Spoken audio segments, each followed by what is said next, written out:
یا جتنی خواتین شہید ہو گئی. ابھی جو لڑائی ہوئی اس میں لگ بھگ 20,000 بچے اور 33,000 خواتین غزہ میں صرف شہید ہوئی ہیں. ایران کے اندر جو بچے زخمی اور شہید ہوئے ہیں ان کی تعداد 1100 ہے. اسی طرح بیروت کے اندر خواتین اور بچوں کو شہید کیا جا رہا ہے لبنان میں. تو کیا یہ سارے دہشت گرد ہیں یا یہ انتہا پسند ہیں؟ ایسا تو نہیں ہے. اب وہ شیعہ اور سنی کو ایک ہی نظر سے دیکھتے ہیں. میں نے ایک دن پہلے بھی ویلاگ میں کہا تھا کہ شیعہ سنی ڈیوائیڈ سے باہر نکلنا چاہیے اور سب کو انسانیت کے لیے اور دنیا میں امن لانے کے لیے مل کر کردار ادا کرنا. مسلمان ملک اگر مل کر کردار ادا کریں گے تو شاید بہتری جلدی آ جائے گی خطے میں. جتنا ڈیوائیڈ رہیں گے آپس میں لڑیں گے تو اس سے جنگیں بڑھیں گی. اگر مل کر دباؤ ڈالیں گے تو جنگ ختم ہو جائے گی. جیسا کہ ابھی ایک سٹیٹمنٹ ہم نے دیکھا قطر سے آیا تھا, جیسا ایک سٹیٹمنٹ سعودی عرب سے ماضی میں آیا تھا, جیسا سٹیٹمنٹ ہم نے ابھی حال ہی میں دیکھا کہ جو عمان سے سٹیٹمنٹ آیا, بڑا شاندار سٹیٹمنٹ ہے. اسی طرح سے ابھی ترکی نے بھی ایک سٹیٹمنٹ دیا ہے. انہوں نے کہا جی کہ ایران کی جنگ جو ہے وہ فوری طور پہ بند کی جائے. ایران حکومت گرا کر خانہ جنگی, انتشار, فساد یا تقسیم کی اجازت نہیں دیں گے ہم. ایران کی خود مختاری کا احترام کیا جائے, خطے کے امن کو بحال کیا جائے. یہ بڑی دلیر سٹیٹمنٹ ہے اور یہ سٹیٹمنٹ دی ہے ترکی کے وزیر خارجہ نے. اب نیتن یاہو نے ایک تو اسلام چاہے سنی ہو یا شیعہ ہو اس کو لے کر کے انہوں نے تنقید کی اور ایک پوری قوم کو ٹارگٹ کیا جو نامناسب ہے, اس کو یہ کرنا نہیں چاہیے تھا, لیکن وہ بڑے لمبے عرصے سے یہی کر رہا ہے. نیتن یاہو کے بہت سارے کنٹروورشل سٹیٹمنٹس موجود ہیں اور وہ ایران کے خلاف بڑے لمبے عرصے سے یہ پلان کر رہا تھا کہ یہ لڑائی ہو جائے. یہ اب امریکن بھی بتا رہے ہیں کہ یہ نیتن یاہو کی لڑائی ہے, امریکہ کی لڑائی نہیں ہے. یہاں پہ ایک میکس بلومینتھل ایک جرنلسٹ ہیں, انہوں نے ایک انٹرویو دیا اور اس انٹرویو کے اندر کچھ حقائق سامنے آئے. میریو نوفیل کو انہوں نے انٹرویو دیا, ان کو میں نے بھی ایک انٹرویو دیا تھا اور بڑے شاندار صحافی ہیں. تو ان کو انہوں نے انٹرویو دیتے ہوئے بتایا کہ ایک آڈیو لیک ہوئی ہے اور یہ جو آڈیو لیک ہوئی ہے یہ آئی پیک کے سی ای او کی آڈیو ہے جو لیک ہوئی ہے.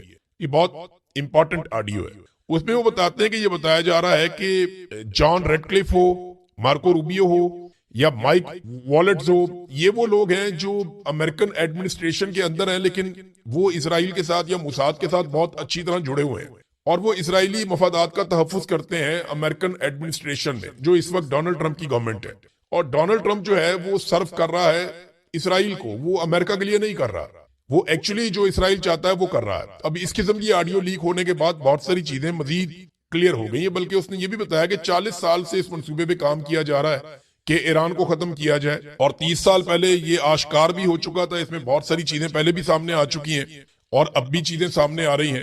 تو یہ لڑائی کبھی بھی امریکہ کی لڑائی نہیں تھی, نہ امریکہ کو اس میں کوئی خطرہ تھا, لیکن امریکہ کی موجودہ ایڈمنسٹریشن کو بڑے اچھے طریقے سے اسرائیل نے استعمال کیا اور اس لڑائی کے اندر ان کو دھکیل دیا. اب وہاں پہ رجیم چینج کرنے کی کوشش تو کامیاب ہوئی نہیں, وہ نیتن یاہو مان بھی گیا. ایرانی عوام کی کوششوں کے بغیر حکومت کا تختہ نہیں الٹایا جا سکتا. ہمیں امید ہے کہ حکومت گر جائے گی. حکومت نہ بھی گری تو یہ بہت کمزور ہو جائے گی. یعنی اس بات کا نیتن یاہو کے پاس کوئی جواب نہیں ہے, بلکہ ہوا یہ کہ آیت اللہ خامنئی کی شہادت کے بعد یہ حکومت زیادہ مضبوط ہوگی, وہ زیادہ تگڑی ہوگی. اس بات کا نہ تو آئیڈیا تھا امریکہ کو اور نہ ہی آئیڈیا تھا اسرائیل کو. ان کی کیلکولیشن کچھ اور تھی. یعنی اگر آپ یہ دیکھنا چاہیں کہ ڈونلڈ ٹرمپ کے کون سے بڑے اہم منصوبے تھے جن پہ وہ عمل درآمد کرنا چاہ رہے تھے اس جنگ کے ذریعے سے, یا کون سے وہ ٹارگٹ تھے جن کو اچیو کرنا تھا, 4 ہدف تھے جو مقرر کیے تھے ڈونلڈ ٹرمپ نے, یہ سیٹ کیے ہوئے تھے کہ یہ ہم نے کرنا ہے. اب نمبر 1 تو یہ تھا کہ حکومت تبدیل کی جائے وہاں پہ, تو حکومت تبدیل ہو سکی نہیں, بلکہ وہ زیادہ مضبوط ہو گئی. نمبر 2 یہ تھا کہ عسکری طور پہ مکمل تباہی پھیلا دی جائے اور مفلوج کر دیا جائے ایرانی فوج کو. کیا یہ ہو سکا؟ اگر یہ ہو جاتا تو آبنہ ہرمز پہ اس وقت ایران کا کنٹرول نہ ہوتا. وہ ابھی بھی میزائل مار رہے ہیں, انہوں نے کوئی 42ویں لہر میزائلوں کی بھیجی ہے اسرائیل کی طرف اور وہ ایک ایک کر کے ٹارگٹ اچیو کر رہے ہیں. وہ لڑائی بند ہی نہیں کرنا چاہتے, تو اس کا مطلب ہے دوسرا ٹارگٹ بھی اچیو نہیں ہوا. تیسرا, ڈونلڈ ٹرمپ نے کہا جی ایٹمی اور میزائل پروگرام ہم نے ختم کرنا ہے. تو میزائل تو ابھی بھی مار رہا ہے ایران, اور ایٹمی پروگرام کے بارے میں تو ڈونلڈ ٹرمپ نے آج سے 6 مہینے پہلے جون 2025 میں کہا تھا کہ ہم نے ختم کر دیا. تو جب وہ ختم کر دیا تھا تو اب کیسے شروع ہو گیا؟ تو یہ ہر مرتبہ ایک دعویٰ کرتے ہیں آج بھی ایران کے پاس وہ صلاحیتیں باقی ہیں. یعنی مجھے اچھی طرح یاد ہے 2010 کی یا 9 کی بات ہے, غالباً 9 یا 10 کی بات ہے. عمران خان صاحب نے نا یہ ایک دورہ رکھا سینٹرل پنجاب کا. اس میں وہ شیخو پورہ, مرید کے, لاہور, قصور, ان علاقوں میں انہوں نے ایک دورہ کیا تھا 1-2 دن لگا کے. تو اس میں جو ہمارا پاکستان تحریک انصاف کو کور کرتا تھا جرنلسٹ وہ چھٹی چلا گیا اور اس کی جگہ پہ میری ڈیوٹی لگ گئی. تو مجھے موقع ملا کہ 2 دن میں لگاتار دیکھوں گا عمران خان کس طریقے سے لوگوں میں جا کر لوگوں کو ملتے ہیں. تو میں نے محسوس کیا جہاں اس آدمی کو ہنسی آتی تھی یہ کھل کر ہنستا تھا, جہاں عمران خان کو غصہ آتا تھا یہ کھل کر غصہ بھی کرتا تھا. یعنی ایک میں آپ کو چھوٹا سا واقعہ بتاتا ہوں اب, کیونکہ یہ خبر تو نہیں ہے لیکن میں نے خود اس کو واقعے کو اپنی آنکھوں سے دیکھا ہے. عمران خان صاحب کے ساتھ نا ان کے کوئی دوست وغیرہ بھی اس دورے میں ساتھ تھے. تو شاید کوئی عمران خان صاحب کا بندہ ایسا تھا جس کے ساتھ ان کا کچھ کافی دوستوں کے ساتھ آپ کا ہنسی مذاق بھی ہوتا ہے. تو وہ سامنے کھڑا ہوا تھا تو ایک جگہ پہ عمران خان صاحب کو لوگوں نے سڑک پہ زبردستی روک لیا اکٹھے ہو کر, اور انہوں نے کہا جی ہم آپ کو پگڑی پہنانا چاہتے ہیں. وہ عمران خان صاحب کو سٹیج پہ لے گئے, وہ پگڑی پہنا رہے تھے نا, سامنے جو بندہ تھا نا وہ ہنس رہا تھا. تو مجھے آج بھی یاد ہے عمران خان اس کو ہٹاؤ. تو یعنی بڑا نارمل بیہیو کرتا ہے عمران خان نیچرلی. عمران خان صاحب کو یہ وہ اس طرح کا نہیں ہے کہ آنا ہے آپ نے, جب آپ کو کوئی ہار پہنائے گا تو آپ نے 6 انچ نیچے ہونا ہے, ہار پہننا ہے, فوراً اتار کے اپنے سیکٹری کو دے دینا ہے, وہ والا نہیں ہے. عمران خان کا بڑا نیچرلی ہے. اب یہ ڈرامے ورامے کرتے ہیں عمران خان کی نقل کرنے کے لیے, کبھی شہباز شریف جا کے کبھی کوئی اور ڈرامہ کراتے ہیں, کبھی نواز شریف جا کے کوئی گیم ڈال آتا ہے, کبھی مریم نواز, یہ سارے عمران خان کی نقلیں کرتے کرتے ان کی عمریں گزر جائیں گی. نہ یہ عمران خان بن سکتے, وہ نیچرل ہے, وہ جو ہے وہ ہے. اور یہ لوگ آرٹیفیشل ہے. انہوں نے زندگی میں جو بھی کیا ہے اس کے اندر ایک ایکٹنگ ہے اور ایک ڈرامہ ہے جو لوگ کریٹ کرتے ہیں. اپنے گھر کے اندر کچھ اور ہے, گھر کے باہر کچھ اور ہے. ان کی اپنی زندگی کچھ اور ہے, کسی اور طرح کی ہے. یعنی اپنی گاڑیوں میں بیٹھتے ہی سب سے پہلے تو یہ اپنے آپ کو سینیٹائز کرتے ہیں پوری طرح سے کہ غریبوں کے ہاتھ لگ گئے, اپنے آپ کو ٹھیک کرو. ویسے صفائی نصف ایمان ہے, لیکن یہ ان کی صرف یہ وجہ نہیں ہوتی, انہیں غربت سے ایک چڑ بھی ہے. یہ عام آدمی کو, یعنی مجھے اچھی طرح یاد ہے کہ مظہر عباس صاحب کو غالباً مریم نواز صاحبہ نے ایک دن کہا کہ مظہر عباس صاحب یہ بیچارے 4 سال 5 سال نعرے لگاتے رہتے ہیں تو ان کو ایک آدھی تھپکی تو بنتی ہے نا کارکن کو.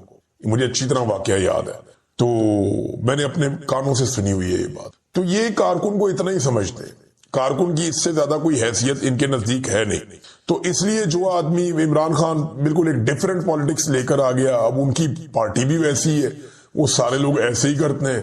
تو جب ایک ایسا ٹرینڈ آ گیا جہاں مڈل کلاس آ گئی سیاست کے اندر اور وہ نیچرلی بیہیو کر رہی ہے, چیزوں پہ رسپونڈ بھی کر رہی ہے, تو انہیں تکلیف ہو گئی اور وہ ہونی تھی. اب ناظرین عمران خان صاحب کی رہائی تو انہیں کرنی پڑے گی, یہ جو مرضی کر لیں, آج نہیں کرنی پڑے گی کل کرنی پڑے گی. ہاں عاصم منیر سب سے بڑی رکاوٹ ہے عمران خان صاحب کی رہائی کی, یہ ایک حقیقت ہے. کوئی عدالت عمران خان صاحب کی رہائی کے لیے رکاوٹ نہیں ہے, کوئی ادارہ عمران خان صاحب کی رہائی کے راستے میں رکاوٹ نہیں ہے. صرف عمران خان, اور کوئی حکومت عمران خان صاحب کی رہائی کے راستے میں رکاوٹ نہیں ہے. صرف عاصم منیر صاحب عمران خان صاحب کی رہائی کے راستے میں رکاوٹ ہے, اور یہ چند لوگ ہیں جو رہائی نہیں ہونے دے رہے, ورنہ عمران خان صاحب رہا ہو جاتے اب تک. کوئی قانونی نقطہ نظر سے تو ان کو قید میں رکھا نہیں ہوا, یہ تو ان کے بدترین مخالفین کہتے ہیں عمران خان صاحب کے. پوری دنیا میں ہر جگہ پہ وہ کہتے ہیں کہ جناب عمران خان جو ہے وہ اس لیے جیل میں نہیں ہے کہ وہ گناہگار ہے, وہ اس لیے جیل میں ہے کہ اسٹیبلشمنٹ سے اس کی لڑائی ہے. اور عاصم منیر نہیں چھوڑے گے عمران خان کو, لیکن چھوڑنا تو پڑے گا. یہ آج نہیں تو کل چھوڑنا پڑے گا, اور یہ مجھے ایسا لگتا ہے کہ آنن فانن سب ہوگا اور انہیں چھوڑنا پڑ جائے گا. اور 2024 کے الیکشن میں جس نے گند مارا ہے نا 2024 کے الیکشن میں, ان سب کا احتساب ہوگا, ان سب کو ایک دن جواب دینا پڑے گا. یہ جتنے افسر ہیں یا سرکاری ملازم ہیں جنہیں بڑا شوق ہے نا سیاست کرنے کا, یہ سارے آپ کو مستقبل میں رائے بنڈ کے باہر یا بلاول ہاؤس کے باہر بیٹھے ہوئے آپ کو نظر آئیں گے, اور ان کی کوئی اوقات رہ نہیں جائے گی.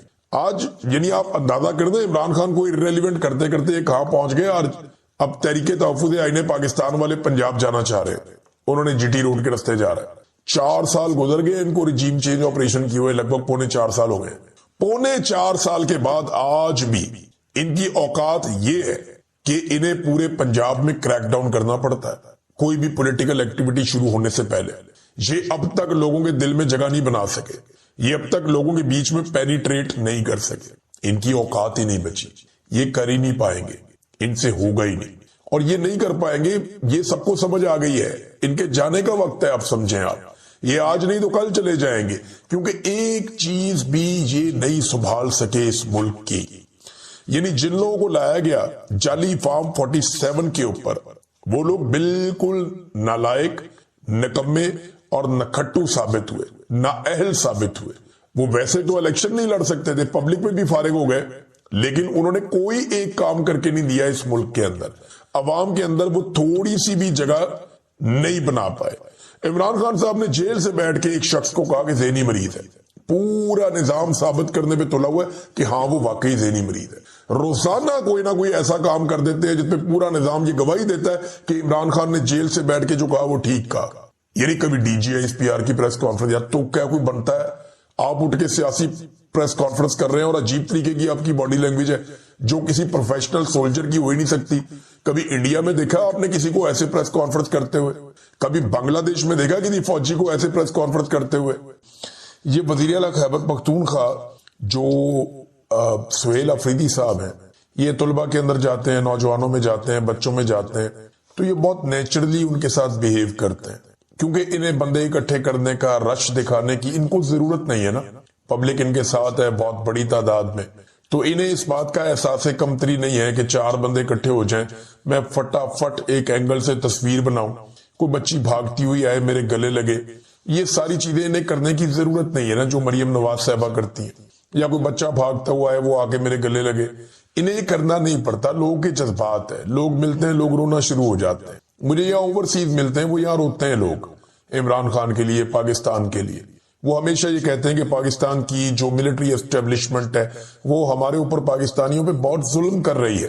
وہ یہ کہتے ہیں کہ پاکستانی انشاءاللہ ایک دن جان چھڑوا لیں گے، اور وہ اس کے لیے دعائیں بھی کرتے ہیں.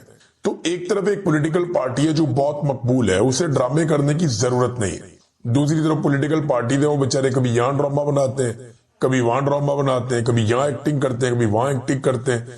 تو انہوں نے ٹک ٹاک بنا کے اپنی عزت بحال کرنے کی کوشش کی، لیکن ہوئی نہیں. اب وزیر اعلیٰ خیبر پختونخوا پشاور میں بچیوں کے ساتھ وہ کنوکیشن تھا، اس میں وہ بچیوں کو ان کی جو اسناد ہیں اور انعام ان کو دے رہے تھے، میڈلز وغیرہ. تو ایک بچی نے اپنے والد کو پکار لیا نا کہ میں اپنے باپ کو بلانا چاہتی ہوں. بلا لو. بلکہ جب وہ بچی گئی تو سہیل افریدی خود چلے گئے، وہاں جا کے انہوں نے ریسیو کیا بچی کے والد کو، لے کر آئے اسے، اور پھر میڈل بھی اسے ہی دے دیا کہ آپ اپنی بیٹی کو خود میڈل پہنائیں. وہ بچی کی آنکھوں میں آنسو تھے، اس کا باپ بھی بہت خوش تھا، لیکن اس کے باپ کا کانفیڈنس دیکھ کے مجھے بڑی خوشی ہوئی. یعنی مجھے ایسا محسوس ہوا کہ اسے لگا کہ اس کا اپنا کوئی آدمی ہے جو وزیر اعلیٰ.